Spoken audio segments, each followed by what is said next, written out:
एक बार राम नाम ले लीजिए। जय श्री राम, जय जय श्री राम, जय श्री राम, जय जय श्री राम। आइए बड़ी पावन चर्चा सच्चिदानंद रूपा है विशोधपत्यादि हेतवे तापत्र है विनाशाय श्री कृष्णाय वयं नमः। यम प्रवजंत मनुपेत मपेत कृत्यम द्विपायनो विरहे कातर आजुभाव पुत्रेत तन्मयतया तरवो भीनेन्दु तम सर्वभूत हृदय मनुमानतो वश्मि। ऐसे परम भागवत जो जन्म लेते ही प्रवजंत हो गए परमहंसाचार्य सुखाचार्य जी के पाद पद्मों में कोटि कोटि वंदन प्रणाम। हम भागवत आज विश्राम दिवस में प्रवेश कर रहे हैं। 7 दिन कब निकल गए पता नहीं चला महाराज। कथा का यही तो प्रभाव है।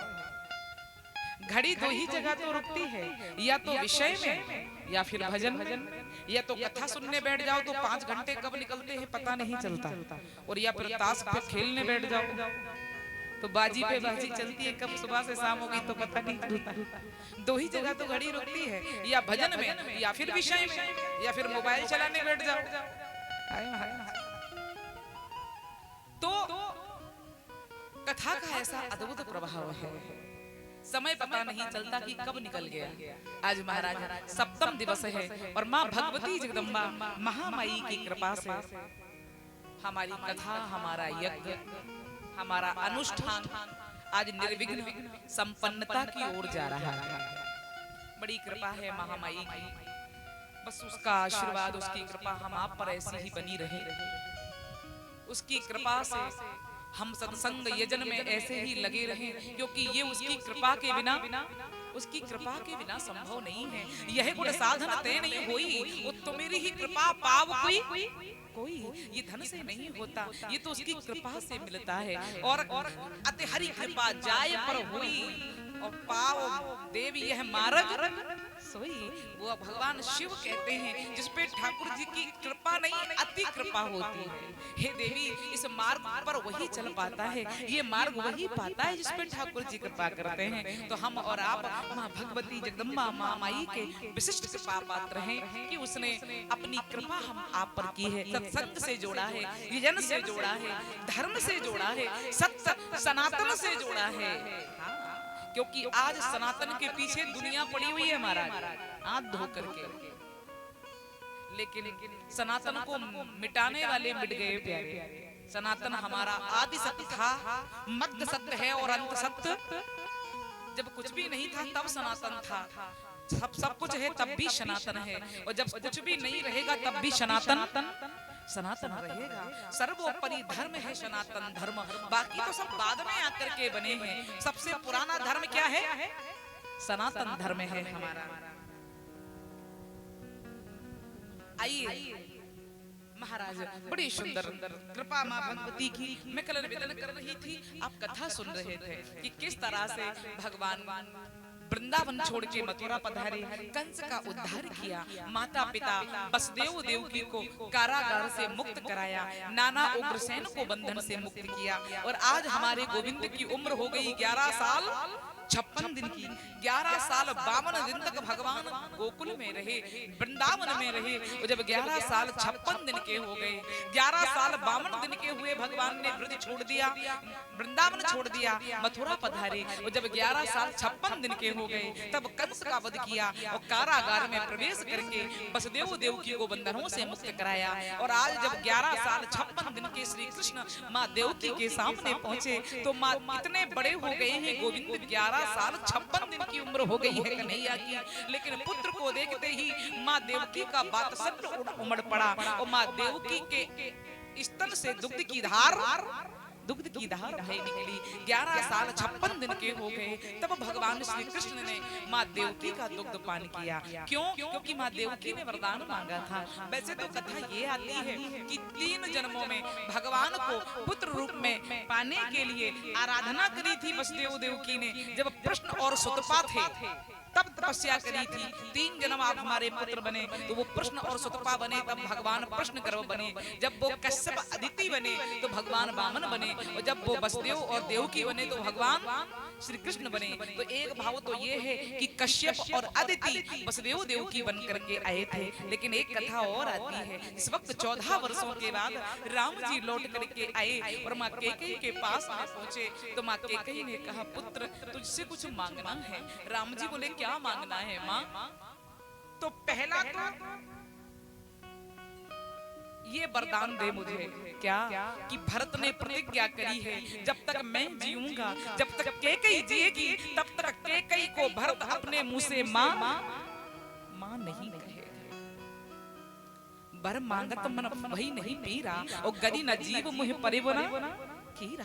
पेड़ काटते पालव सींचा, और मीन जियन नितवार उलीचा। पेड़ को काट करके पत्तों को सींचने चली हैं आप, मछलियों को जीवन दान देने चली हैं तालाब उलीच करके। लेकिन सोच कैसे लिया, जो पत्ता एक बार पेड़ से अलग हो गया, भले ही पानी में डुबा करके रखो, सड़ जाएगा, गल जाएगा, लेकिन वो हरा भरा नहीं रह सकता। उसी प्रकार भरत का जीवन तो राम है। मेरे राम को वनवास देकर के मुझे जीवन देने चली है।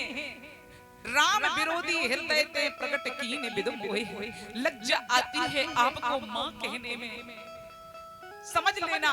क्या भरत जी कहते हैं, जो हंस सो हंस मुँह मसलाई, और आंख ओट उठ बैठे। मेरी आंखों से ओट हो जाओ, मैं तुम्हारा मुंह नहीं देखना चाहता, वरना कुछ ऐसा हो जाएगा कि लोग कहेंगे कि मर्यादा, हाँ मर्यादा टूट गई, मेरी आंखों से ओट हो जाइए। और सुनिए, जाते जाते एक बात कान खोल के सुन लेना महारानी के कई, तो समझना पत्थर जन्मा था, बेटा जन्मा ही नहीं मेरे, और मैं समझूंगा बेमां का हूँ, कोई माता ही आप मेरी मां नहीं हो सकती। समझ लेना कि मेरे बेटा नहीं, पत्थर जन्मा था, और समझ लूंगा कि मेरे कोई मां मेरे मां नहीं है। जब तक आप जिएंगी, जब तक मैं जीऊंगा, मैं आपको अपने मुंह से मां नहीं कहूंगा। तो मां कैकेयी कहती है, पहला वरदान तो ये दे कि भरत मुझे मां कहे। तो राम जी बोले, मां वचन तो नहीं दे सकता, लेकिन प्रयास करूंगा मैं। सो राम जी ने भिखारियों का वेश बनाया, बोले गोविंद भगवान की, भिखारियों का वेश बनाया, और भरत जी के दरवाजे पे आ गए कटोरा लेकर के, भिक्षाम देहि, और अंदर से मांडवी निकली। जो दृश्य देखा, हे भगवान, पलट पड़ी। भरत जी बोले, क्या हुआ? बोले, देखो जेठ जी को जाके हो क्या गया है। कटोरा लेके खड़े हैं दरवाजे पे, और अंदर से भरत जी निकले, हाथ जोड़े, भैया ये क्या है? तो राम जी कहते हैं, भरत तेरे दर पर आज एक भिक्षुक आया है। अरे बोले राम, भरत भिक्षा दो, भिक्षा चाहिए। बोले राम, भरत भिक्षा दो, और भरत बोले ये भी सहूंगा मैं, और दास आपका हूँ, आपका ही रहूंगा। भरत जी कहते हैं, प्रभु मैं तो आपका सेवक हूँ, आप तो आदेश कीजिए, आपको भिक्षा मांगने की क्या जरूरत है, मैं तो दास हूँ ना आपका। तो राम जी कहते हैं, नहीं भरत, भिक्षा आज भिखारी आया है तुम्हारे दर पर, दो खाली नहीं जाऊंगा। तो भरत जी बोले, आखिर बात क्या है? तो भरत जी ने हनुमान जी से इशारा किया, बात क्या है? तो हनुमान जी बोले, बस वरदान पे बात पहुंच गई है। इशारा करने वाला हनुमान साहू, समझने वाला भरत साहू। भरत जी समझ गए कि माँ कैकेयी के महलों से आ रहे हैं, भैया माँ ने क्या मांगा होगा। तो भरत जी बोले, भैया आप हमसे कुछ मांगना चाहते हैं? राम जी बोले, हाँ। तो भरत बोले, आप जो मांगेंगे मैं आपको दूंगा, लेकिन मैं आपसे छोटा हूँ, तो मैं चाहता हूँ कि आप मुझसे कुछ मांगे, उससे पहले मैं आपसे कुछ मांगना चाहता हूँ। तो राम जी बोले, तुम मांग लो। तो भरत जी कहते हैं कि बोले राम, भरत भिक्षा दो, और भरत बोले ये भी सहूंगा मैं, और प्रभुदास आपका हूँ, ओ आपका ही रहूंगा मैं। पर मेरे प्रभु एक आज्ञा दीजियो नहीं, और कोटि कोटि बार पद पदम कहूंगा मैं। सब कुछ मांग लेना, पर एक वरदान मत मांगना। बोले क्या? कि पर मेरे प्रभु एक आज्ञा दीजियो नहीं, और कोटि कोटि बार पद पदम कहूंगा मैं। पर मेरे प्रभु जिसके कई ने आपको वनवास दिया, उसके कई को जीवन में माना कहूंगा। सब कुछ मांग लेना, लेकिन कभी मत मांगना कि जिसने आपको घर से निकाल दिया उसको माँ कहूं, मैं उसे माँ नहीं कह सकता। तो कहते हैं, और दूसरा वरदान कैकेयी ने एक और मांगा था राम जी से। वो दूसरा वरदान क्या था कि जो बिद जन्म देह कर छोहु तो होहि राम सिय पूत पतोहु। अगर दोबारा संसार में जन्म मिले तो तुम मेरे पुत्र बन के मेरी कोख से जन्म लो, जानकी मेरी पुत्र वधू बने। तो राम जी कहते हैं माँ मैं तेरी वो इच्छा पूरी तो नहीं कर पाया, लेकिन ये इच्छा पूरी जरूर करूंगा। जब द्वापर में आऊंगा कृष्ण बन करके तो तू मेरी जननी बनेगी, लेकिन माँ मैं तेरा दुग्ध नहीं पी पाऊंगा। दुग्ध तो तब पीऊंगा जब मैं 11 साल 56 दिन का हो जाऊंगा। इसके पहले मैंने किसी को वचन दिया है। किसको वचन दिया है? तो द्रोण नाम के एक सेठ जी थे जिनकी धरा नाम की पत्नी थी, और इतने दानी थे द्रोण जी महाराज कि एक बार अकाल पड़ गई महाराज। तो जानते हो क्या किया? अपने भंडार खोल दिए लोगों के लिए, सब कुछ लुटा दिया, अपने पास में कुछ भी नहीं रखा, केवल हवेली रह गई एक। तो एक भिक्षुक आया, भिक्षा दीजिए। बोले मेरे पास तो कुछ नहीं बचा है, हल्का केवल ये हवेली है। तो भिक्षुक ने कह दिया यही दे दो। तो बाहरे दानी वो हवेली भी उस भिखारी को दे दी और स्वयं पत्नी धरा को लेकर के घर से निकल पड़े महाराज। 3 दिन हो गए चलते चलते, कुछ खाया नहीं, भूख के मारे तड़प रहे हैं। धरा से एक जंगल से निकल रहे थे और धरा से कहा देवी अगर भोजन नहीं मिला तो मेरे तो प्राण निकल जाएंगे। और पति की दशा देखी तो बाहरी पतिव्रता नारी जंगल से निकल रहे थे। एक नाथ थोड़ा विश्राम कर लीजिए, थोड़ा बैठ जाइए। और पति को वृक्ष की छाया में बिठा करके धरा मैया एकांत में गई, एक तीव्र कुसा उठाई और अपने दोनों स्तन काट दिए और पट्टी बांधी, औषधि लगा करके जिससे पति को पता ना चले महाराज। और करके अपने स्तनों से मांस निकाल करके बाजार में बेचा। 11 छटाक आटा लेकर के आई मां धरा, 4 रोटियां बना के तैयार करी। और जैसे ही जैसे ही द्रोण जी महाराज भोजन करने बैठे, भगवान परीक्षा लेने आ गए। भगवान 7 दिन से भूखा हूँ, अन्न का दाना पेट में नहीं गया। तो बाहरे द्रोण जी जो अभी ये कह रहे थे कि अगर भोजन नहीं मिला तो प्राण निकल जाएंगे, लेकिन जैसे ही भिखारी बोला 7 दिन से भूखा हूँ, द्रोण ने कहा देवी हम तो 3 ही दिन से भूखे हैं, बेचारा 7 दिन से भूखा है, इसलिए हमसे ज्यादा इसको हमसे ज्यादा भोजन की आवश्यकता है। तो अपने सामने की 2 रोटियां उस भिखारी को दे दी। भगवान ने 2 रोटियां खा ली, अभी 2 और बची। माँ अभी भूख नहीं मिटी है। धरा मैया 1 रोटी और लाई, वो भी रख दी। भगवान ने वो भी खा ली। माँ अभी पेट नहीं भरा है, अंतिम रोटी बची थी। केवल 4 रोटियां ही तो बनी थी 11 छटाक आटे में। 4चौथी रोटी लेकर के आई, लेकिन जैसी पत्तल पे रखने के लिए झुकी तो शरीर में तो घाव थे ना, उनमें प्रणा हुई। झुकी तो प्रणा हुई, और जब प्रणा हुई तो मुंह से निकली आह, और जैसी आह निकली भगवान खड़े हो गए। नहीं माँ अब तेरे हाथ का भोजन नहीं करूंगा। क्यों? क्योंकि तेरे को भोजन खिलाने में तकलीफ हुई है, तेरे मुंह से आह निकली है, और ऐसा भोजन करने का कोई मतलब। भोजन तो वहाँ पाना चाहिए जहाँ खिलाने में स्नेह हो, प्रेम हो, और आपके मुंह से आह निकली। नहीं करेंगे ऐसा भोजन हम।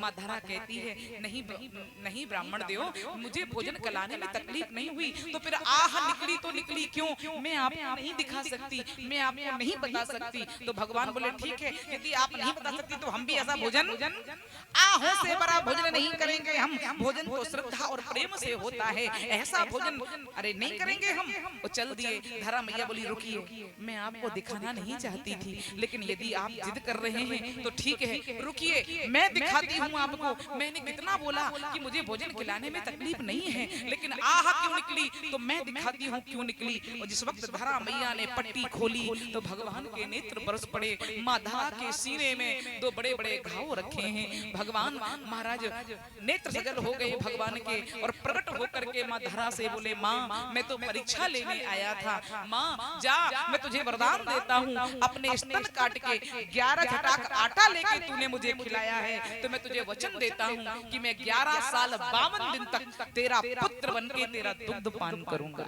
वही धरा बनी द्वापर में यशोदा, और द्रोण बने बाबा नंदन। आज वो इच्छा पूरी करी यशोदा मैया की। 11 साल 52 दिन तक भगवान ने दुग्ध पान किया, और जब 11 साल 56 दिन के हो गए तब आकर के माँ कैकेयी की इच्छा को जो जन्म दे है कर छोहु होहि राम सिय पूत पतोहु।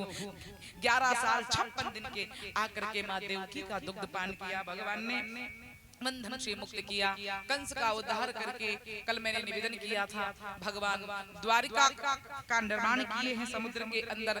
द्वारिका के राजा 17 बार जरासंध को भगवान परास्त किए हैं। जरासंध विशाल विशाल सेनाएं लेकर के आता है, हर बार भगवान राक्षसों को सेना को मार देते हैं और जरासंध को छोड़ देते हैं। तो दाऊ ने कहा कन्हैया ऐसा क्यों कर रहा है, इसको क्यों नहीं मार देता, ना रहेगा बांसुरी नहीं बजेगी। ये बार बार जाता है और सेना इकट्ठी करके ले आता है, एक बार में ही काम खत्म करना, इसको ही मार दे, फिर आएगा कैसे। भगवान बोले नहीं दाऊ, ये वही तो कर रहा है जो हम करने आए हैं। निश्चरहीन करहु महि भुज उठाए, यही तो प्रतिज्ञा है मेरी। लेकिन मैं एक एक को कहां कहां ढूंढता फिरूंगा, ये जाता है इकट्ठे करके ले आता है, हमें भटकना पड़ता, हमें भटकना नहीं पड़ता। 17 बार 18वीं बार भगवान जरासंध के सामने से भागे हैं। पर ऐसा क्यों किया, जिसने 17 बार जरासंध को परास्त किया, क्या 18वीं बार परास्त नहीं कर सकता था? तो फिर क्यों भागे जरासंध के सामने से रण छोड़ के? वो इसलिए क्योंकि जब 17 बार जरासंध परास्त हुआ तो जरासंध ने कहा, परेशान हो गया जरासंध और कहा क्या कोई उपाय नहीं है कि मैं उस गोविंद को परास्त कर सकूं? तो किसी ने कह दिया है उपाय। क्या? बोले ब्राह्मणों को संहिता का यजन करने के लिए बैठा दो, और अगर ब्राह्मण चाहें तो तुम गोविंद पे विजय प्राप्त, क्योंकि एक ब्राह्मण ही तो है जिसके आगे नारायण भी नमो ब्रह्मण्य देवाय गो ब्राह्मण हिताय चा, धरातल पर अगर अवतार लेकर के भी आता है तो किसके लिए? विप्रधैन सुर संत हित लीन मनुज आता है वो धरातल पर।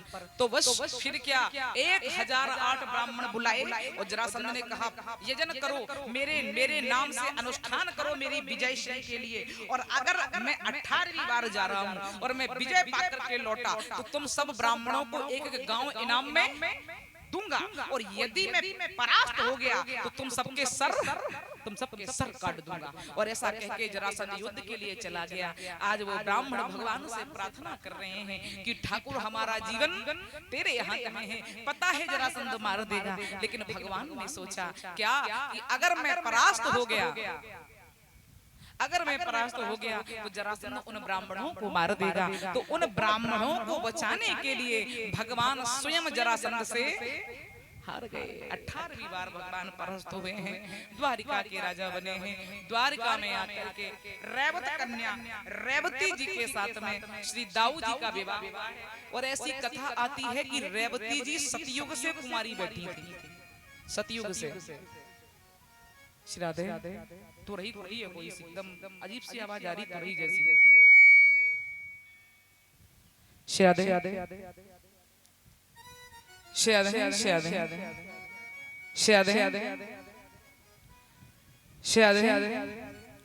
बोलो गोविंद भगवान की।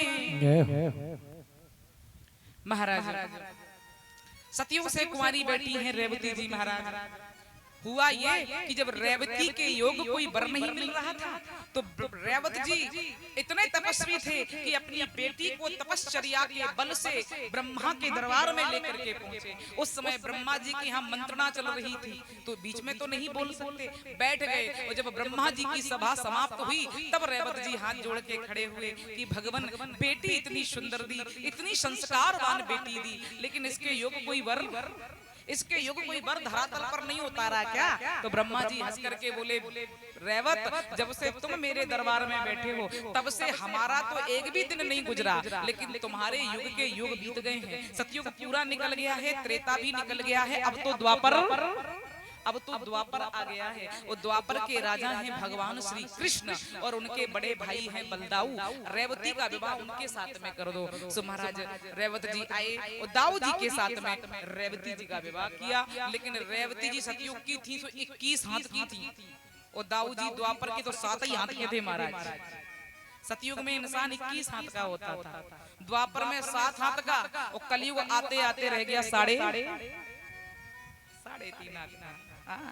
सो महाराज रेवती जी लंबी और दाऊ जी 7 हाथ के। तो कन्हैया रोज चिढ़ाते भैया जी इतने से, भाभी जी इतनी बड़ी, भैया जी इतने से। पर ठीक है दाऊ बोले क्या बोले जीवन भर झुकना नहीं पड़ेगा, जब भी बात करोगे सर ऊपर ही रहेगा। इतनी लंबी है वो, रोज चिढ़ाते। एक दिन दाऊ एक संत विनोद करते हैं कि जब कन्हैया रोज चिढ़ाते थे, दाऊ जी ने आओ देखा ना था, हाल मूसल उठा के ठोक पीट के बराबर का। ये विनोद है, सही नहीं है, संतों के भाव। अब रेवत कन्या रेवती के साथ दाऊ जी का विवाह हुआ और कल भगवान श्री कृष्ण का विवाह तो हमने सुना ही है। महाराज माधोपुर भगवान बारात लेके पधारे और बड़े धूमधाम से श्री भीष्मक जी ने मां रुक्मिणी का कन्यादान किया। विवाह होकर के मां रुक्मिणी जब चली तो बड़ी सुंदर शिक्षा दी मां रुक्मिणी की भाभी ने। जा रही हैं पर सास ससुर गुरु सेवा करहु, पतरुख लख आयसु अनुसर हो। रुक्मिणी जा रही हैं, लेकिन आज से आपका जीवन बदलने वाला है। आज तक तो जैसा आपने चाहा वैसा किया, जब चाहा जब खा लिया, जब चाहा जब सो गई, जब चाहा जब उठ गई, लेकिन कल से ऐसा नहीं होगा। कल से जीवन बदलेगा। ससुराल जाएंगी तो एक बात ध्यान रखना, क्या कि अपने व्यवहार से वहां के लोगों का दिल जीतना, छोटों से स्नेह करना, बड़ों का आदर करना, सबको खिलाने के बाद खाना और सबके सोने के बाद सोना। यही तो करती है ना, यही करते हो ना। सबके खाने के बाद ही तो खाती है माताएं, और सबके सोने के बाद सोती हैं कि पहले खा लेते हो। हमारे ग्रंथ कहते हैं जो नारी पति, बच्चों, परिवार को खिलाने के लिए स्वयं भूखी रह जाती है, होता है माताओं का, पति और बच्चों को खिलाने के लिए रात को 12 बजे भी आलस नहीं है। भूखे सोएंगे क्या, बना देंगे हम। और अगर अकेली हैं तो बच्चे भी घर पे नहीं हैं, पति देवता भी बाहर गए हैं, अब अकेले के लिए क्या गैस जलाएं, क्या चूल्हा सुलगाएं। एक काम करते हैं, नमकीन खा के पानी पी के सो जाते हैं। अकेले के लिए क्या बनाना। यही तो होता है। पति और कभी सबको खिला दिया, कोई आ गया उसे भी खिला दिया और नहीं बचा तो फिर अपने लिए नहीं बनाना। तो जो परिवार को खिलाने के लिए, बच्चों को खिलाने के लिए जो नारी भूखी रह जाती है, जब वो धरा छोड़ करके जाती है तो उसे लेने भगवान के दूत नहीं, स्वयं भगवान धरातल पर आते हैं। ये नारी का कर्तव्य है कि वो नारी घर को स्वर्ग बना देती है, जिसके जो परिवार और घर के बच्चों के लिए, परिवार के लिए भूखी रह जाती है, जिसके घर से कभी कोई अतिथि भूखा नहीं जाता। हाँ, तो सबको कुछ कर्म ऐसे हैं नारी के जिसको करते वक्त कोई देख ना पाए, कब सो के उठ गई। पता है कि 9 बजे तक नंबर ही नहीं आ रहा है महाराज, सूर सर पे चढ़ाया है और ठीक नहीं है। सुबह सुबह प्रभात में उठिए, हाँ, बच्चियों को सिखाइए, ये पराए घर की अमानत है, इन्हें सुबह प्रभात में उठाइए। ये मत सोचो कि कल तो पराए घर जाना ही है, जब तक यहाँ है तब तक सोलो नींद भर के। अगर यहाँ संस्कार नहीं डालोगी तो फिर आदत वही बनी रहेगी महाराज। सुबह प्रभात में उठाइए, सूर्य उदय के पहले सूर्य की किरणें सर पे पड़ती हैं और फिर उठते हो तो पूरा दिन खराब जाता है महाराज, आलस भरा रहता है शरीर में। सूर्य किरण ना निकले उसके पहले बिस्तर छोड़िए, ये हमारे ग्रंथ कहते हैं। सुबह प्रभात में उठिए, प्रातः काल उठकर रघुनाथा और माता पिता गुरु नावे। अब राम जी तुमसे थोड़ी ना कहने आएंगे कि तुम भी सुबह सुबह उठो, वो उठते थे, मतलब हमें भी ऐसा करना चाहिए। और वैसे भी ग्रंथ हमारे कहते हैं क्या, प्रभात में उठो, सबसे पहले उठो और करना क्या है, कुछ नियम है। क्या कहते हैं ना, 1000 काम कितना जरूरी काम है। प्रभात में उठिए और इसके बाद स्नान कीजिए। सतम व्याय भोक्तव्यम, ग्रंथ कहता है कि 100 काम छोड़ के खा लेना चाहिए। और खाने के लिए बताने की जरूरत नहीं है महाराज, ये अच्छा कहा कि 100 काम छोड़ के खा लो, तो कल से 100 काम बाद में, पहले खाएंगे। ग्रंथ कहता है सतम व्याय भोक्तव्यम, 100 काम छोड़ के खा लेना चाहिए। क्यों? कभी कभी क्या होता है कि माताएं काम में इतनी व्यस्त रहती हैं, 2:30 बज गई, कुछ खाया ही नहीं, तो फिर बीमारियां घेर लेती हैं। काम करते रहो लेकिन 100 काम छोड़ के लेकिन इसका मतलब ये नहीं है कि बिना नहाए खा लो। सतम व्याय भोक्तव्यम, ग्रंथ कहता है कि 100 काम छोड़ के खाना चाहिए, लेकिन उसके आगे भी लिखा है, बोले सहस्त्रम स्नान माचरेत। क्या 100 काम छोड़ के महाराज खाओ तो 1000 काम छोड़ के पहले नहाओ, नहा के खाओ। प्रातः नहाए चले रघुराई, ये तो नहीं कहा कि प्रातः खाए चले रघुराई, लिखा क्या प्रातः नहाए स्नान करो फिर क्योंकि एक भारत देश हमारा ऐसा है जहाँ स्नान स्वच्छता और पवित्रता के लिए किया जाता है। अरे विदेशियों को तो मल साफ करना भी हमने सिखाया है, वो स्नान करते हैं चमड़ी गोरी करने के लिए, और हमारे यहाँ स्नान होता है स्वच्छता पवित्रता के लिए। हमारे यहाँ तो स्नान के पर्व पड़ते हैं, पर्व सोमवती अमावस्या है, मकर संक्रांति है, कुंभ के महापर्व हैं, ये हमारे स्नान के पर्व हैं। सोम की अमावस्या को प्रभात में स्नान, और कल बड़ी सुंदर अमावस्या ही तो है, बड़ा पावन व्रत है ये बट सावित्री व्रत, जो माताएं पति की लंबी आयु के लिए, पति की लंबी आयु के लिए करती हैं। हाँ, माँ सावित्री भगवान यमराज से पति के प्राण छीन करके लाई थी, ये वो व्रत है।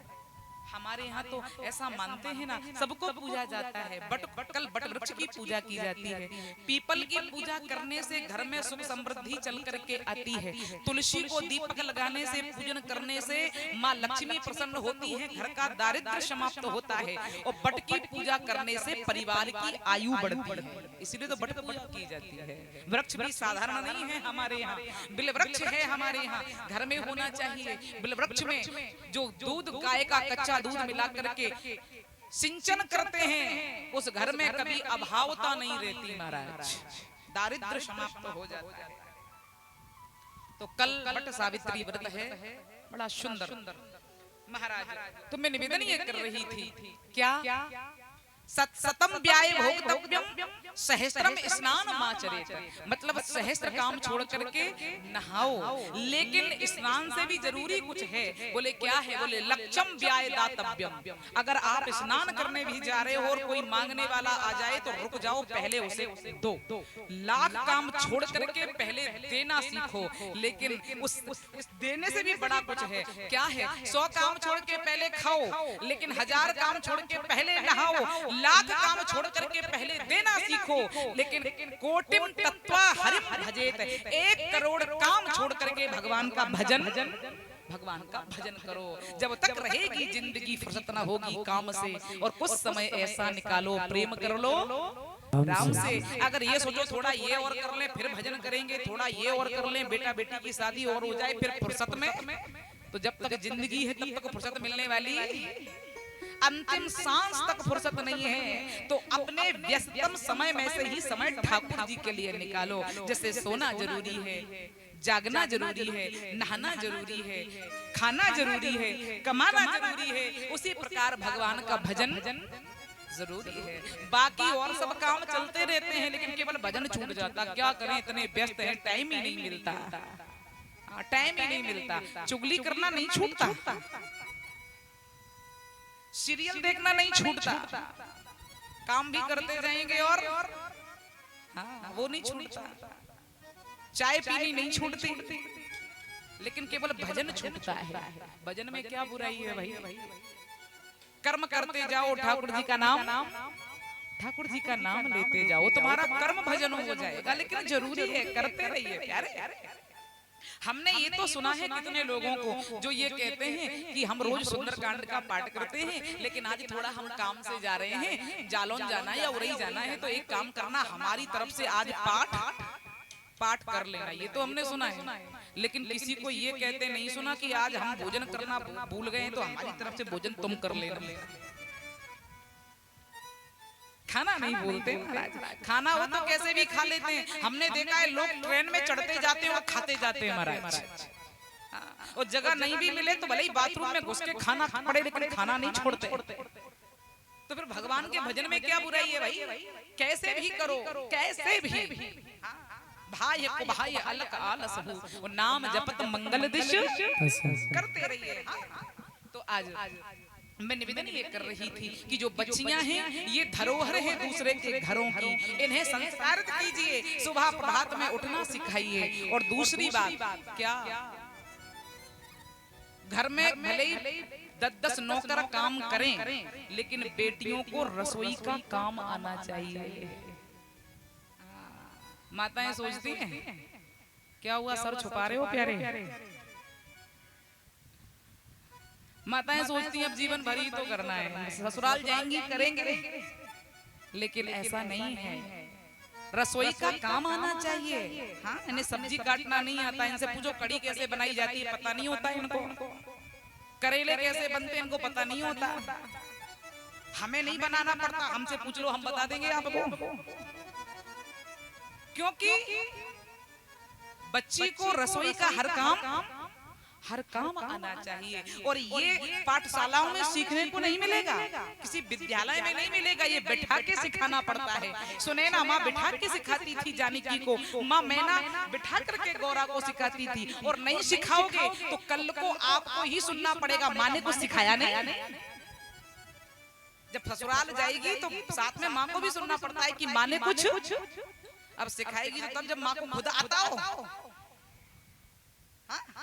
संस्कारित करके भेजिए महाराज, संस्कार दे करके बेटी को। पहला एक तो सारे काम आने चाहिए, भले ही वहां आवश्यकता ना पड़े लेकिन आना चाहिए। और दूसरा, जब विदा करो तो समझा करके भेजो, जा रही हैं आप, लेकिन जाते से ही सब अपने हिसाब से करने की कोशिश मत करना। पहले समझना, पहले अपने आप को ढालना। और जब एक बार तुम ढल जाओगी तो फिर वही होगा जो तुम चाहोगी। लेकिन जाते से ही सब अपने हिसाब से करने की कोशिश करोगी तो फिर आपस में हाँ थोड़ा समझना पड़ता है, थोड़े अपने आप को ढालना पड़ता है। जैसे हम एक पौधा एक जगह से उखाड़ के अगर दूसरी जगह रोपित करते हैं तो उसको लगने में समय, अगर पौधे को बार बार उखाड़ के देखोगे क्यों नहीं लगा तो लगेगा क्या वो?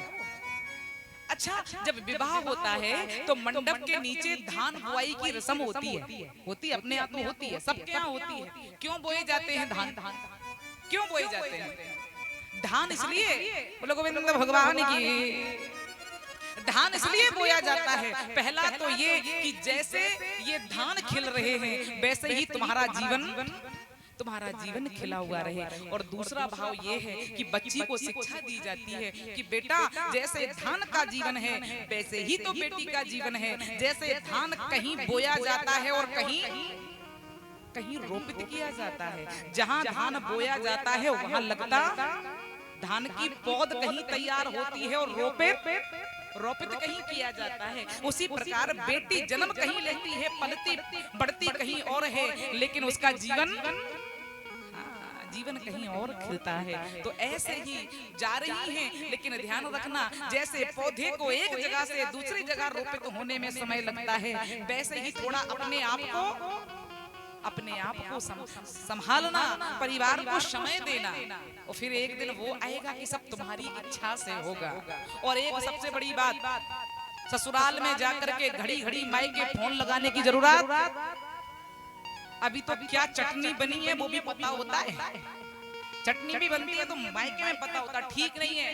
मैं ये नहीं कह रही हूँ कि तुम मायके फोन मत करो, लेकिन दिन में 20 बार नहीं, 4 दिन में 1 बार खोज खबर लेते रहो। लेकिन घड़ी बात करने की जरूरत क्यों? छोटी छोटी बातें क्या होगा, तुम्हारा घर बिगड़ेगा। कभी कभी क्या होता है ना कि जो बच्चियां ससुराल में जाकर के मायके को ज्यादा याद करती हैं वो ज्यादा आनंद से नहीं रह पाती। 40 साल तक शादी के ससुराल को अपना ही नहीं मान पाती। जब भी बोलती है ऐसे बोलती पति से, तुम्हारी मम्मी तुम्हारे पापा तुम्हारे क्या दुश्मन लगते हैं? अरे कभी उनको भी अपना मान लो, मान के तो देखो। तो थोड़ा संस्कार करके बड़ी सुंदर सीख दी है माँ रुक्मणी को। जा रही हैं, थोड़ा जीवन बदलेगा, संभालिएगा। विदा होकर के द्वारिका आई हैं महाराज।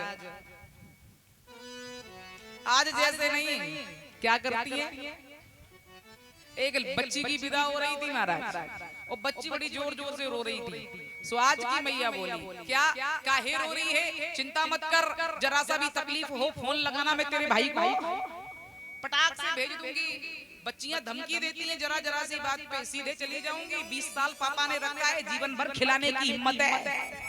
लेकिन एक निवेदन मैं आपसे करूं, एक बाप 10 हाथी रख सकता है लेकिन एक बेटी नहीं रख सकता। अगर रख सकता तो बेटी के हाथ पीले नहीं करता। इसलिए धमकी देने की जरूरत, मायके में आप राजकुमारी बन करके रही, वो जीवन आपका वहां था, लेकिन ससुराल में जैसा घर की परिस्थिति है उसके अनुसार अपने आप को ढालना एक गृहिणी का सबसे बड़ा लक्षण है, सबसे बड़ा लक्षण। लेकिन माताएं भी कहाँ सिखाती हैं कि ढालना सीखना। क्या कहती है, बिटिया की विदा हुई और वो जोर जोर से रोए, तो आज की मैया क्या बोली, कहती है देखो, बोले गोविंद भगवान की सोने चिड़ैया नैन पुतरिया, काहे रो रही है, सोने चिड़ैया नैन पुतरिया, और बात मेरी सुन लियो, और 5 लाख दे दे टनाटन खूब ठाट से रही, ओ मेरी प्यारी रानी बिटिया, और बात मेरी सुन लियो, और जातई खन हे रानी बिटिया चूलो अलग दरियो, मेरी प्यारी सोन चिड़ैया, और बात मेरी सुन लियो, और सास नदिया कछू कहे तो छाती पे चढ़, बस जरा सा फोन लगा लेना। ऐसा नहीं है प्यारे, समझा के भेजिए इन्हें। धैर्य का पोटला लेकर के रोपित होने में समय लगता है पौधे को, वैसे ही जीवन फलित होता है संस्कार दे करके। धैर्य का पोटला हल्का हल्का। महाराज बड़ी सुंदर शिक्षा दी है, रुक्मिणी मैया आई हैं और महाराज धीरे धीरे, बड़ा सुंदर गृहस्थ जीवन है ठाकुर का। घर में एक बालक का जन्म हुआ, उस बालक का हरण किया एक राक्षस ने, जाके समुद्र में फेंका। समुद्र उस बालक को मछली ने निकला, कामदेव का अवतार है वो बालक। और महाराज वो मछली पहुंची शंभरासुर के रसोई घर में, जहां पर कामदेव की पत्नी रति, क्योंकि जब भगवान शिव ने कामदेव को जला के भस्म किया तो रति ने भगवान से प्रार्थना करी थी, हे भोलेनाथ दोबारा नेत्र खोलिए, बंद क्यों कर लिया, मुझे जला के भस्म कर दो, अब पति के बिना मैं कैसे जीऊंगी। पर भगवान शिव ने कहा, रति कामदेव को जला दिया लेकिन तुम्हें दोबारा मिलेगा। कब मिलेगा, बोले जब यदुवंश कृष्ण अवतारा, हुई है हरण महामही भारा, तब कृष्ण तनय हुई है पति तोरा, और बचन अन्यथा होए ना तुम्हारा पति। द्वापर में भगवान श्री कृष्ण का पुत्र बन करके आएगा और तुम्हारी भेंट होगी शंभरासुर की यहाँ। तब से रति दासी बन करके सेवा कर रही है। और महाराज मछली का पेट चीरा गया, बालक निकला। भानामती नाम की एक राक्षसी थी जो पहले अप्सरा थी, संतों के श्राप से राक्षसी बन के आई। उसने रसायन विद्या के प्रयोग से उस बालक को बड़ा किया, नाम रखा गया प्रद्युम्न। प्रद्युम्न ने शंभरासुर का वध किया, रति से विवाह हुआ। द्वारिका आए हैं श्री प्रद्युम्न जी महाराज। परीक्षित जी हाथ जोड़ करके बोले, भगवान एक बात आपसे हम पूछें। बोले क्या, बोले ज्यों ज्यों दिन बढ़ रहे हैं, श्री राधे श्री राधे, ज्यों ज्यों दिन बढ़ रहे हैं त्यों त्यों हमें ऐसा लग रहा है कि आप कथा को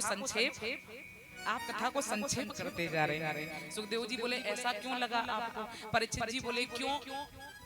भगवान के 16,108 विवाह हुए, लेकिन आपने केवल एक विवाह की कथा सुनाई, और विवाह के बाद बेटे का जन्म भी हो गया, और बेटा बड़ा भी हो गया, और बेटे का भी विवाह हो गया। बाकी और विवाह कहाँ गए महाराज? थोड़ा विस्तार से सुनाइए भगवान के 16,108 विवाह। तो सुखदेव जी कहते हैं, परीक्षित अगर सुखदेव जी व्यास जी 16,108 का नाम लिखते ना तो दूसरी भागवत जी बनके तैयार हो जाती। इसलिए संक्षेप में मुख्य 8 पटरानियों के नाम लिखे हैं। पहली है श्री रुक्मिणी मैया, और जिस वक्त भगवान द्वारका में निवास कर रहे हैं तो द्वारका में सत्रजित नाम के एक यादव रहते थे, जो भगवान सूर्य के बड़े उपासक थे। और सूर्य भगवान की आराधना करके इन्होंने एक मणि प्राप्त करी थी जिसका नाम था स्वायंतक मणि। और वो स्वायंतक मणि को ये वरदान था कि वो रोजाना 60 भार सोना 60 भार देती थी। 60 भार किसे कहते हैं महाराज? अगर हमें पाव भर ही रोज का मिल जाए ना तो हम गिनती अपने आगे किसी को गिने नहीं महाराज। धन में गर्मी इतनी होती है प्यारे, इतनी गर्मी जितनी धन में गर्मी होती है ना किसी में, अगर नोट के बंडल जेब में पड़े हैं, आदमी भर सर्दी में बीच चौराहे पे पड़ा रहेगा, सर्दी नहीं लगेगी महाराज। नोट में गर्मी इतनी होती है, इतनी गर्मी हो गई। धन आए और अभिमान ना आए, ऐसा तो होता ही नहीं है महाराज। 60 भार सोना रोज का देती स्वयं तक सत्राजित अपने आगे गिने ही नहीं किसी को।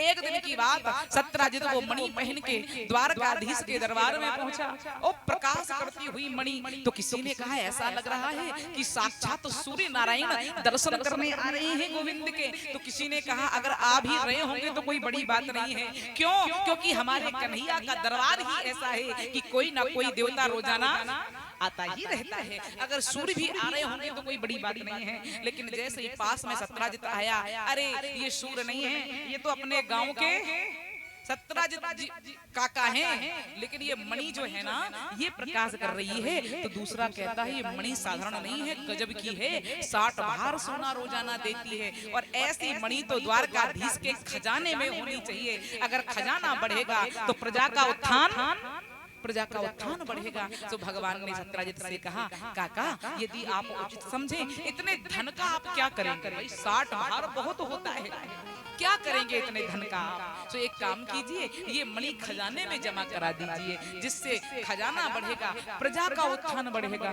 सत्राजित को लगा कि नीयत खराब हो रही है द्वारकाधीश की। सत्राजित ने कहा देखो गोविंद, अगर ये केवल मणि होती तो मैं दे देता, ये मणि नहीं है, ये मेरी आराध्य है, ये मेरी इष्ट है, मैं इनकी पूजा करता हूँ, इसलिए ये मणि में आपको। भगवान बोले काका जी जबरदस्ती नहीं है, आपके मन की बात है, अगर इच्छा हो तो दो और नहीं इच्छा है तो जबरदस्ती नहीं है। सत्राजित मणि लेकर के चला गया, लेकिन सत्राजित के मन में कहीं ना कहीं ये बात बैठ गई कि द्वारकाधीश की नियत मणि पे खराब है और राजा है, आज नहीं आया कल जबरदस्ती छीन ली तो मैं क्या कर सकता हूँ। इसका भाई था प्रसेन। प्रसेन ने देखा तो प्रसेन ने पूछा भैया क्या बात है, बड़े उदास दिख रहे हो। तो प्रसेन से सत्राजित बोला कि मुझे लगता है कि द्वारकाधीश मेरी मणि छीनना चाहते हैं। प्रसेन बोला ऐसे कैसे? तपस्या करी हमने, भजन किया हमने, भूखे रहे हम, मणि ऐसे कैसे दे दें? और हम जानते हैं आप बड़े भोले हैं, बातों में आ जाएंगे, लाइए मणि हमें दीजिए। और वो मणि गले में डाल करके प्रसेन शिकार खेलने चला गया। लेकिन एक निवेदन में आपसे करूं, जो वस्तु भगवान के काम नहीं आती वो विनाश का कारण बन जाती है। मणि गोविंद के काम नहीं आई, कितनों के प्राण ले गई। इसीलिए तो कहा जाता है कि अपने घर की अच्छी से अच्छी वस्तु ठाकुर को समर्पित करो। जब भी घर बनाओ तो घर में सबसे अच्छा जो स्थान है उसमें ठाकुर का मंदिर, सबसे अच्छा जो स्थान है उस जगह ठाकुर का मंदिर होना चाहिए। ये नहीं मकान बनाए बढ़िया सा और भगवान को जीने के नीचे डाल दिया, ये ठीक नहीं है। जूते चप्पल रखने की जगह है, पोंछा झाड़ू रखने की जगह है। झाड़ू खुली नहीं छोड़नी चाहिए कि झाड़ू लगाई चाहे जहां फेंक दी। झाड़ू को मर्यादा से रखना चाहिए, लक्ष्मी है, ठोकर नहीं लगनी चाहिए और छुपा के रखना चाहिए। तो जीने के नीचे का जो स्थान है ये झाड़ू पोछा आदि रखने का, भगवान बिठाने का नहीं है महाराज। अच्छी जगह वो भगवान। जब भी कपड़े खरीदने जाओ तो पहले ठाकुर जी का भोग लगाओ, भोजन बनाओ घर में, पहले भगवान को भोग लगाओ। क्यों? जो हम बाजार से खरीद के खाते हैं, बाजार से खरीद के खाते हैं उसे खाना कहते हैं, और जो घर में बना के पाया जाता है उसको भोजन कहते हैं। लेकिन जो घर में बना के भगवान को भोग लगा के पाया जाता है उसको प्रसाद कहते हैं। तो अपने घर के भोजन को खाना नहीं, भोजन नहीं, प्रसाद बनाओ। बाबा लिखते हैं कि तुम ही निवेदित और भोजन करही, तुम ही निवेदित भोजन करही, तुम ही निवेदित भोजन करही, भोजन करही, तुम ही निवेदित भोजन करही, तुम ही निवेदित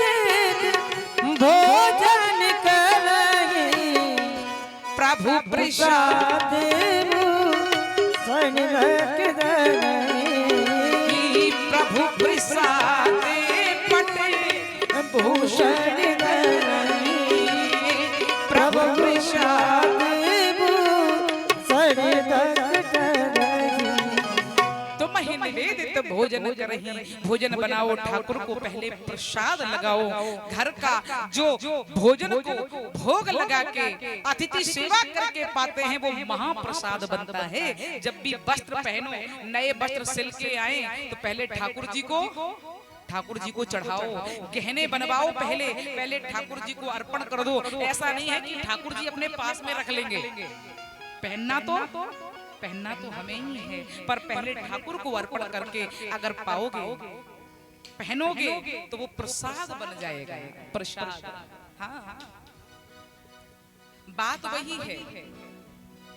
सोने से पहले नियमावली बना लेते हैं। सुबह उठेंगे, बच्चे स्कूल जाएंगे, ये काम पे जाएंगे, ये बनाना है और खिला करके भेजना है, तो ये ठीक नहीं है। हम ये सोच के सोते हैं सुबह उठेंगे, भोजन बनाएंगे, ठाकुर जी को प्रसाद लगाएंगे, बच्चों को खिलाएंगे, इनको खिलाएंगे, फिर ये बच्चे स्कूल जाएंगे और ये काम पे।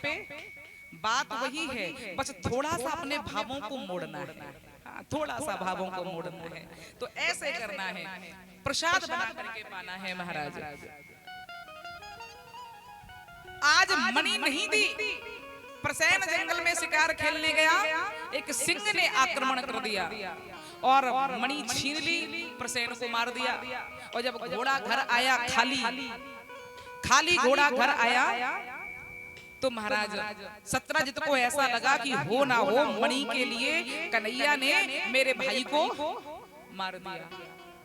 लेकिन ये बात किसी को बोल नहीं पा रहा है, अंदर ही अंदर उड़ रहा है। इसकी पत्नी ने पूछा, क्या बात है जी, बड़े उदास दिख रहे हो? नहीं देवी, ऐसी कोई बात नहीं, कुछ तो बात है, अर्धांगिनी हूँ मैं, धीरज धर्म मित्र अरु नारी, और आप तत्काल परखिए।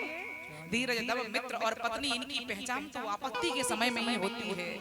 मित्र वही है जो विपत्ति पड़ने पर भी साथ ना छोड़े, नहीं तो पता चला सुख में तो सब ही ढंग बैठक रहे, चाहो जैसे घेरे, और विपत पर सब ही संग छोड़त कोऊ ना आवत नेरे। तो ये ठीक नहीं है। बनी के लाखों निसार होते हैं, और बनी जब बनकर के बिगड़ती है तो दुश्मन हजार। बनी के नहीं प्यारे, जो विपत्ति में भी साथ ना छोड़े वही तो हमारा है धीरज धर्म। कोई व्यक्ति बेईमान नहीं होता, सब ईमानदार होते हैं। बेईमान कौन है? कोई नहीं है, सब ईमानदार हैं। लेकिन बात तो तब है जब मौका मिले और फिर भी ईमानदारी बढ़ते, तब तो ईमानदार। बाकी कोई बेईमान नहीं, सब ईमानदार हैं। लेकिन मौका मिले और फिर भी ईमानदार रहे तो ईमानदार है। नहीं पता चला वैसे तो खूब ईमानदार हैं, लेकिन मौका मिलते ही राम नाम जपना पराया माल,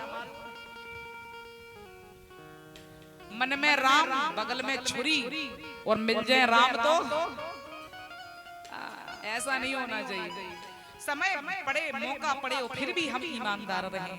धीरज धर्म, विषम से विषम परिस्थिति आ जाए, लेकिन व्यक्ति को कभी अपना धर्मो रक्षता, जो धर्म की रक्षा करता है, एक दिन धर्म उसकी रक्षा करता है। जब माँ जानकी के सामने रावण भिक्षुक बन करके आया, 3 दिन से भूखा हूँ, भिक्षाम देहि, माँ जानकी भिक्षा देने आगे बढ़ी, और रावण जैसे ही आगे बढ़ा तो रेखा रंग बदलती है। रावण ने सोचा, हे रावण, सीता को हरने से पहले होता है प्राण हरण तेरा, जानकी को हरने से पहले दुनिया से विदा हो जाएगा। तो रावण कहता है, माँ रेखा के बाहर आ माई, ऐसी भिक्षा नहीं लूंगा मैं। तो माँ जानकी ने कहा कि मेरे पुत्र की आन है, मैं इसको तोड़ नहीं सकती। तो रावण कहता, अगर तुम तोड़ोगी नहीं निज देवर की आन, तो बाबा भी लेगा नहीं इस प्रकार का।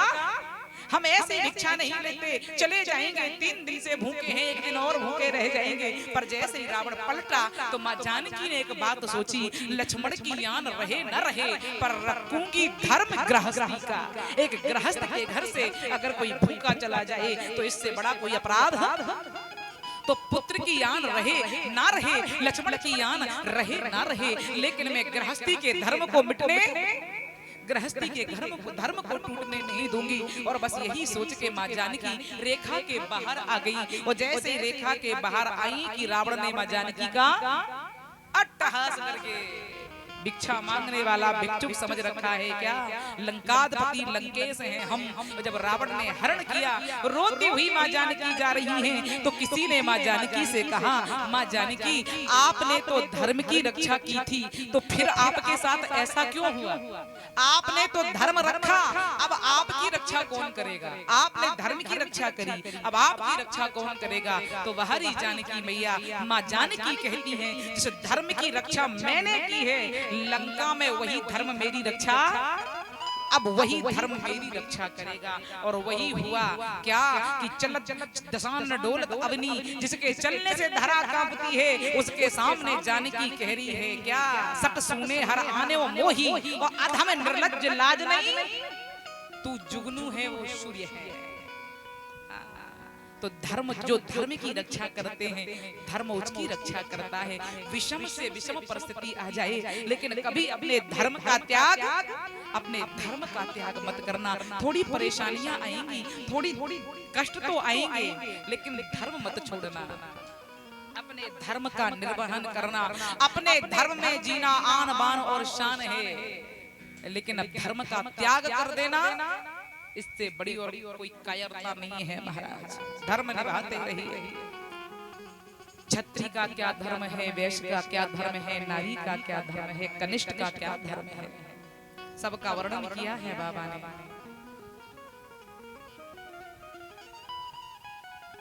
सोचिए विप्र जो वेद विहीना, तज निज धर्म विषय लय लीना। वो ब्राह्मण सोचनीय हो जाता है जो अपने धर्म से विमुख। ब्राह्मण पूजनीय है, बहुत पूज्य है, जिसे गोविंद ने पूजा है, जिसे राम ने पूजा है, लेकिन ब्राह्मण अतिशय पूज्य है। और इतना पूज्य नहीं है, गोस्वामी ने यहाँ तक कहा है, बंदव प्रथम महीसुर, पृथ्वी का जो सुर है वो कौन है? ब्राह्मण। पृथ्वी का देव है ब्राह्मण। इतनी बड़ी उपाधि दी है गोस्वामी तुलसीदास जी ने ब्राह्मण को। ब्राह्मण पूजनीय है, पृथ्वी का देव है ब्राह्मण। लेकिन जो ब्राह्मण अपने धर्म से विमुख हो जाता है वो ब्राह्मण सोचनीय। सोचिए विप्र जो वेद विहीन, तज निज धर्म विषय लय लीना। जो ब्राह्मण अपना धर्म त्याग कर देता है वो ब्राह्मण सोचनीय हो जाता है। शास्त्र पढ़ना पढ़ाना, वेदाध्ययन करना कराना, दान लेना दान देना, ब्राह्मण चादे होयम क्षुद्र कामाय निश्चते। शरीर जगत के उत्थान के लिए महाराज ब्राह्मणों से मुखमासी। ब्राह्मण भगवान का मुख है, मुख में ब्राह्मणों के बैठ के ठाकुर प्रसाद पाते हैं। इतना पावन होना चाहिए। ब्राह्मण के मुख से तो वेद निकले, ब्राह्मण के मुख से तो ठाकुर जी का नाम निकले, और ब्राह्मण के मुख से गाली निकले, पावन होना चाहिए मुख। ब्राह्मण का मुख वेद के लिए है। ब्राह्मण ठाकुर का प्रसाद जब ब्राह्मण पाता है भगवान पाते हैं। और अगर ब्राह्मण ढक्कने खोले महाराज, ठीक है क्या? ठीक नहीं, बहुत बड़ा दोष है। क्योंकि देखो सबका एक वो है नियम है कि किसको क्या करने से कितना बड़ा अपराध लगता है। ब्राह्मण अगर कोई अपराध करता है तो वो अपराध अक्षम्य हो जाता है, उसकी क्षमा नहीं होती। जगत का गुरु है ब्राह्मण, जगत गुरु ब्राह्मण। जगत को उपदेश करने वाले अगर भटक जाएंगे तो फिर बाकी समाज का क्या होगा? संभाल के रखिए। ब्राह्मण और क्षत्रिय, वो क्षत्रिय भी सोचनीय है भाई। जो धर्म त्यागता है वो सोचनीय हो जाता है। सोचिए भूप जो नीत न जाना, वो जहना प्रजा प्रिय प्राण समान। जो रक्षा के धर्म से विमुख हो जाता है वो क्षत्रिय सोचनीय हो जाता। सोचिए वैश्य कृपण धनवान, जो ना अतित से वो भगत सो जानू। अगर वैश्य है, धनवान है, लेकिन धनवान होने के साथ कृपण है तो वो सोचनीय। मैं नहीं कह रही हूँ, चौपाई लिख रही है बाबा की। सोचिए वैश्य कृपण धनवान, ब्राह्मण महाराज वैश्य धनवान है लेकिन धन को परमार्थ में नहीं लगाता, धन को समाज सेवा में नहीं लगाता, तो वैश्य सोचनीय, वो वैश्य सोचनीय हो जाता है। सिया राम। एक माता जी का मोबाइल खो गया है, जिसके पास हो वो माता जी को दे दें। जी हमारी पीछे खड़ी हैं जो माता जी, इनका छोटा मोबाइल है, इनका छोटा मोबाइल है और हमारा बड़ा है, हमारा 20,000 का है। मगर यहाँ आने से मेरा 20,000 का परसों मेरा मोबाइल चला गया। अगर किसी भाई को मिले तो कृपया करके हमको मोबाइल दे दे। बोलो गोविंद भगवान की जय। शायद कहीं गिर गया है माता रानी का, ये मैया का मोबाइल गिर गया है, कीपैड मोबाइल है। अगर बेचारी परेशान हो रही है बहुत। हाँ, साधन है बच्चों से बात करने का, साधन है ये। ध्यान रखिए, किसी को मिले ना तो यहाँ व्यासपीठ पे पहुंचा दीजिएगा, किसी को मिले तो व्यासपीठ पे पहुंचा दीजिए। बड़ी परेशान है बुजुर्ग मैया हैं और ये साधन है उनके बच्चों से बात करने का। किसी को मिले, अगर यहीं कहीं ग्राउंड में गिरा होगा पंडाल वगैरह में, किसी को भी मिले तो यहाँ व्यासपीठ पे पहुंचा दीजिएगा। बोलो गोविंद भगवान की जय। स्वर दीजिए। कृष्ण कन्हैया लाल की जय। महाराज।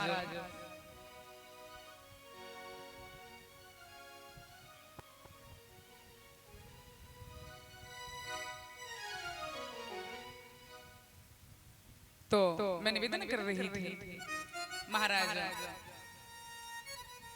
सबका अपना अपना धर्म है और जो धर्म से विमुख होता है, जो नारी सोचनी है जो पतिव्रता नहीं है, रामायण कहती है वो नारी भी सोचनीय है जो पतिव्रता नहीं है, वो भाई सोचनीय है जो भाई से बैर करे, वो भाई सोचनीय है, वो परिवार सोचनीय है प्यारे, जो आपस में, वो यति सोचनीय है जिसे योग नहीं संसार के भोग अच्छे लगे, वो शिष्य सोचनीय है जो अपने गुरु से आगे अपना मान सम्मान चाहता है। सबका अपना धर्म है और जो धर्म से विमुख होता है वो सोचनीय हो जाता है, वो सोचनीय हो जाता है। बोलो गोविंद भगवान की जय। तो महाराज अपने अपने धर्म का निर्वहन, धर्म नहीं त्यागना है प्यारे। तो महाराज हुआ क्या, मैं निवेदन ये कर रही थी, प्रसेन जंगल में शिकार खेलने गया, सिंह ने मार दिया, मणि निकाल के गले में डाल दी। सत्राजित पत्नी ने पूछा उदास क्यों है? सत्राजित ने कहा देवी बात बहुत गंभीर है, तो मैं अर्धांगिनी हूँ ना आपकी, मुझसे क्या छुपा रहे हैं बताइए ना। धीरज धर्म मित्र और नारी आपतकाल परखिए, पहचान आपत्ति में ही तो होती है, बताइए ना बात क्या है। सत्राजित बोले देवी आप बात तो सही कह रही हैं, लेकिन थोड़ा सा डर लग रहा है। बोले क्यों? बोले नारियों के पेट में बम होता है, बात पचती, बताई गलती नहीं करी, लेकिन बता के कहे किसी से कहना नहीं तो बहुत बड़ी गलती कर दी महाराज। ऐसा तो होता ही नहीं है कि पेट में बात जाए और पच जाए। किसी को किसी बात का प्रचार करवाना, एक के कान में डाल दो, घर की बात को चौराहे तक पहुंचने में 1 घंटे से ज्यादा नहीं लगेगा महाराज। तभी तो नाम दिया है प्रचार मंत्री। और अच्छा एक दूसरे से कहेंगे यही कि हम आपसे कह रहे हैं पर तुम किसी से मत कहना, लेकिन ये पता नहीं है कि हमने भी किसी से कहा था कि हम किसी से, लेकिन क्या करें हैं हम, श्राप लगा है ना महाराज युधिष्ठिर का। जब कुंती ने कौमार अवस्था में कर्ण को जन्म देके पिटारी में बंद करके बहा दिया लोक लाज के भय से, और जब महाराज कर्ण जी मारे गए, और जब पिंडदान कर रहे थे पांडव लोग, दुशासन दुर्योधन आदि के नाम से, भीष्म पितामह आदि के नाम से, तो मां कुंती ने कहा पुत्र एक पिंडदान कर्ण के नाम से भी कर दे। तो क्यों? हमारी जाति का नहीं, बिरादरी का नहीं, फिर पिंडदान कर्ण के नाम से क्यों? तो मां कुंती आंखों में आंसू भर कर कहती है लाला कर्ण तुम्हारी जात का ही नहीं, कर्ण तुम्हारी बिरादरी का ही नहीं, कर्ण तो तुम्हारा अपना बड़ा भाई था। लोक लाज के भय से पिटारी में बंद करके बहाया, नेत्र सजल हो गई युधिष्ठिर के, और कहा मां इतनी बड़ी बात छुपाई आपने लोक लाज के भय से, तो मैं श्राप देता हूं आपको, आज एक भाई को भाई के हाथों मरवा दिया। जब मैं कर्ण महाराज के चरणों को देखता था तो मुझे लगता था कि चरण कुंती मां से मेल क्यों खाते हैं, क्योंकि हमारे ग्रंथों में ऐसा कहावत है कि बच्चे के पांव मां से मिलते हैं और बच्चे का मस्तक पिता से पिस्ता से मिलता है। तो जब जब मैं पैर देखता था तो मुझे लगता था कि इनके चरण कुंती माँ से मेल क्यों खाते हैं, लेकिन मुझे नहीं पता था कि वो मेरे अपने बड़े भाई हैं। एक भाई को भाई के हाथों मरवा दिया। तो जाइए माँ, मैं श्राप देता हूँ कि आज के बाद कोई भी नारी अपने पेट में गंभीर बात नहीं छुपा सकती। तो वो श्राप लगा हुआ है। पर सत्राजित बोले देवी अगर पूछ रही हैं तो बता देता हूँ, लेकिन किसी से कहना नहीं है, नहीं कहेंगे। तो बोले सुनो, द्वारकाधीश ने मणि के लिए मेरे भाई प्रसेन को मार दिया। इतनी बड़ी बात कैसे पच जाए महाराज। दिन तो निकल गया पर रात भर नींद नहीं आई।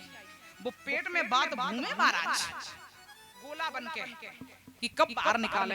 तो सुबह उठी 3 बजे ही उठ गई महाराज, बाल्टी और रस्सी उठाई और पहुंच गई कुएं पे, क्योंकि वहीं कोई मिलेगा पानी। अब 3 बजे कौन आए, तो बार बार पानी खींचे फिर वापस डालें, फिर खींचे फिर वापस, 1 घंटे पानी खींच खींच के वापस डाला।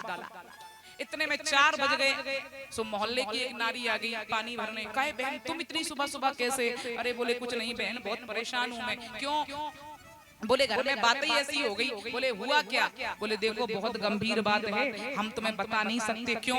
हम अपनी हर बात तुम्हें बताते हैं कि नहीं? बोले हम बताते तो हो। तो फिर किसी से नहीं कहेंगे हम। तो बोले सुनो, द्वारकाधीश ने मणि के लिए मेरे देवर प्रसेन को मार दिया। अब वो तो ये कह के चली आई। अब वो सोची इतनी बड़ी बात, वो दूसरे के पास पहुंची, दूसरी तीसरे के पास, तीसरी चौथे के पास। वो धीरे धीरे पूरी द्वारिका में ये बात हो गई। वो सबसे पहले पहुंची कहाँ? महलों में रुक्मिणी जी के पास, दासियों के मुख से। मां रुक्मिणी ने गोविंद से कहा प्रभु देखो ना हल्का, ये प्रजा क्या कह रही है? बोले क्या? बोले आपने मणि के लिए प्रसेन काका को मार दिया। कन्हैया बोले प्रसेन काका को क्यों? बोले मणि के लिए। अरे भगवान बोले हमने तो मणि देखी भी नहीं। तो फिर दाऊ जी बोले इतना बड़ा कलंक लगा रहा था सत्राजित, छोड़ूंगा नहीं। गदा उठाई, लेकिन कन्हैया ने कहा नहीं काका। मंच का भराव जो है ना वो नहीं आ रहा, दूर से आवाज आ रही पंडाल। मंच का भराव तो पैदा करो, मन नहीं लग रहा।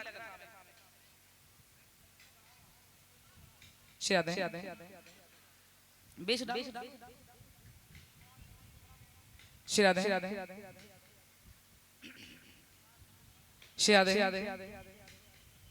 ये सामने वाले बॉक्स बढ़ाओ। बेस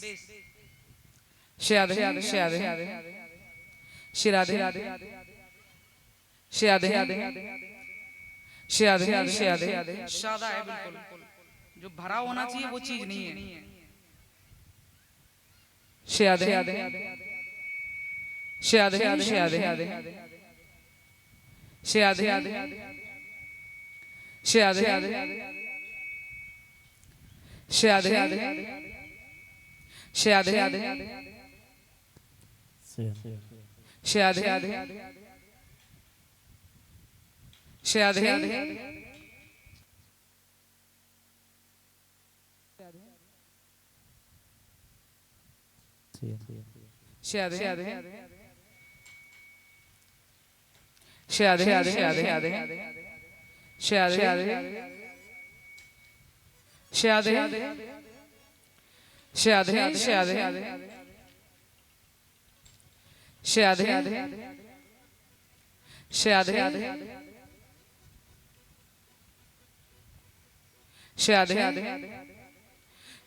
नहीं बोलना ना, मॉनिटर बंद कर।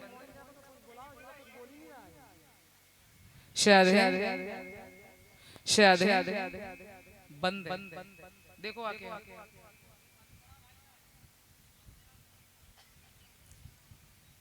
शायद शायद शायद शायद शायद शायद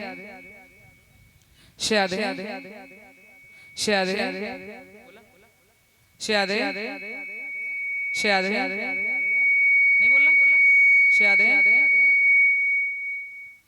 शायद शायद शायद खोलिए मॉनिटर खोलिए शायद शायद शायद शायद शायद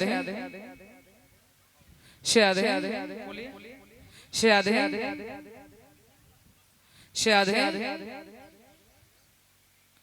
शायद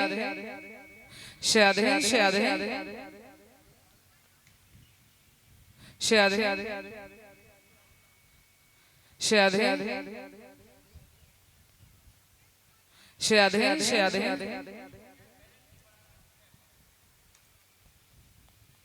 शायद शायद शायद शायद शायद शायद शायद शायद सामने वाले बोले सामने वाले शायद शायद शायद शायद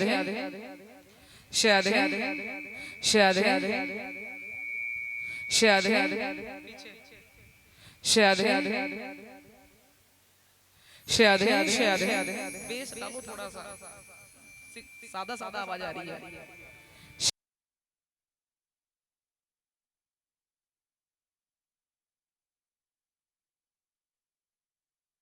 शायद शायद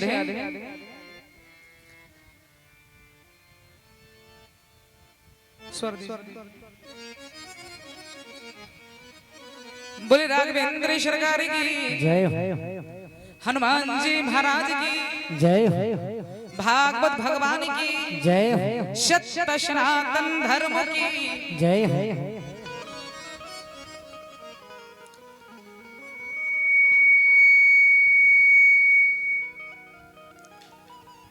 महाराज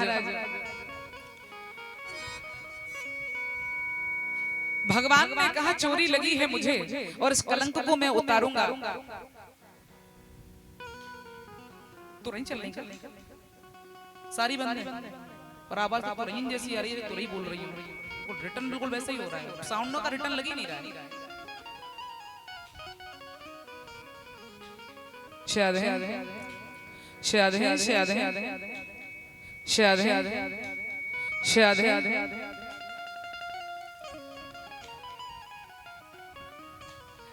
इतना बड़ा कलंक लगा भगवान को स्वयं तक मणि की चोरी का और भगवान ने नाना उग्रसेन से अनुमति मांगी 20-25 सैनिक साथ में लिए मेरे मस्तक पे कलंक लगा है इसको उतारूंगा मैं इस कलंक को और भगवान सैनिकों को लेकर के वन में पहुंचे तो देखा क्या कि एक जगह रक्त से सने हुए कपड़े पड़े हैं प्रसेन के पास में ही सिंह के पैर के पदचिन्ह हैं भगवान से सैनिक लोग बोले देखो प्रभु सत्रजित आपका नाम ले रहा है लेकिन ये पदचिन्ह बता रहे हैं कि प्रसेन को सिंह ने मारा है लेकिन आसपास मणि तो है ही नहीं तो बोले फिर बोले जहां सिंह के पैरों का अंत होगा वहीं पे मणि होगी तो सिंह के पैरों का अनुसरण करते करते भगवान एक गुफा पे पहुंचे पर गुफा पे क्या देखा कि सिंह मरा पड़ा है और किसी ने मणि को निकाल करके सिंह को मार दिया और जिसने भी मारा है वो उस गुफा में रहता है उस जीव के पांव गुफा के अंदर जा रहे हैं सो भगवान बोले हो ना हो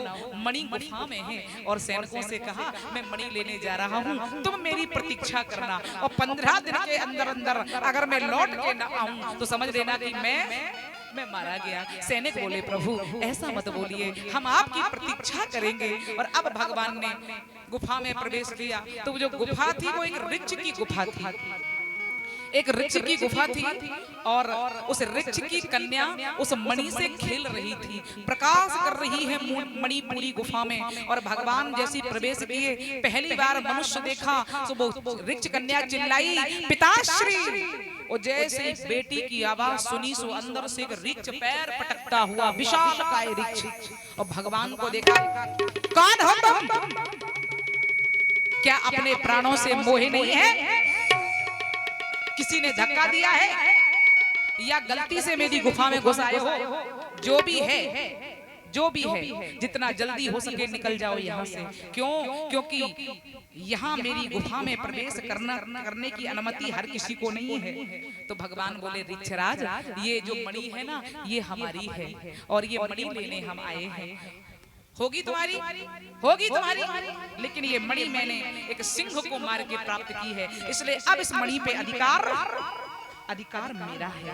पर भगवान बोले इस मणि के कारण मुझे कलंक लगा है, इसलिए मणि को लिए बगैर तो मैं जाऊंगा, मणि को लिए बगैर तो मैं जाऊंगा नहीं। तो वृक्ष बोला ठीक है, मणि चाहिए ले जाओ, लेकिन मणि तब ले जाने दूंगा जब तुम मुझे मल्ल युद्ध में परास्त करोगे। अगर परास्त कर दो तो ले जाना, अगर जिंदा बच जाओ तो मणि ले जाना, पहले युद्ध करो। भगवान बोले ऋक्षराज, मैं लड़ना नहीं चाहता था, लेकिन यदि आपकी यही इच्छा है तो फिर ठीक है। घमासान मल्ल युद्ध उस वृक्ष में और महाराज कन्हैया में एक नहीं, 2 दिन नहीं, 27 दिन इतना बलवान वृक्ष था कि कन्हैया को 27 दिन टक्कर दी महाराज। वो 27 दिन के बाद भगवान ने उठा करके वृक्ष को फेंका, धरातल पर गिरा, भगवान ने जाके वृक्ष पे पैर रख दिया, उस वृक्ष ने दोनों हाथ जोड़ दिए।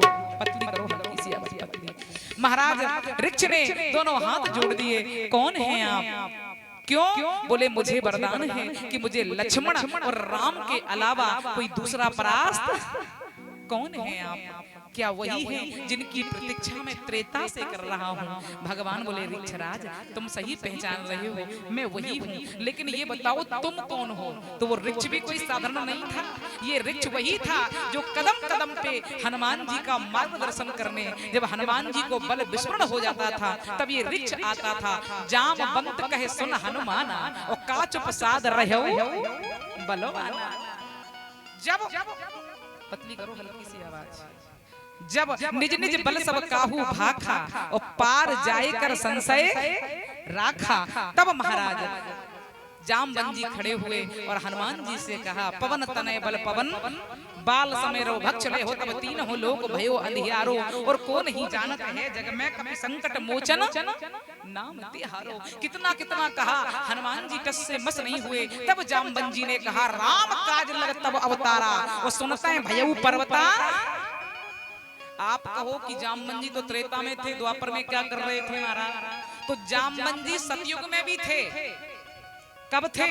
जब भगवान वामन से विराट बने थे और भगवान ने 2 पैरों में पूरी त्रिलोकी नापी थी। उस समय श्री जामवंत जी ने भगवान की 7 प्रदक्षिणाएं लगाई थी पूरे ब्रह्मांड सहित। उभय घड़ी में दीनी 7 प्रदक्षिण ढाए। एक घड़ी में इतनी फुर्ती थी जामवंत जी महाराज में कि एक घड़ी में पूरे ब्रह्मांड की 7 प्रदक्षिणाएं, 7 परिक्रमाएं लगाई थी, इतने बलवान थे।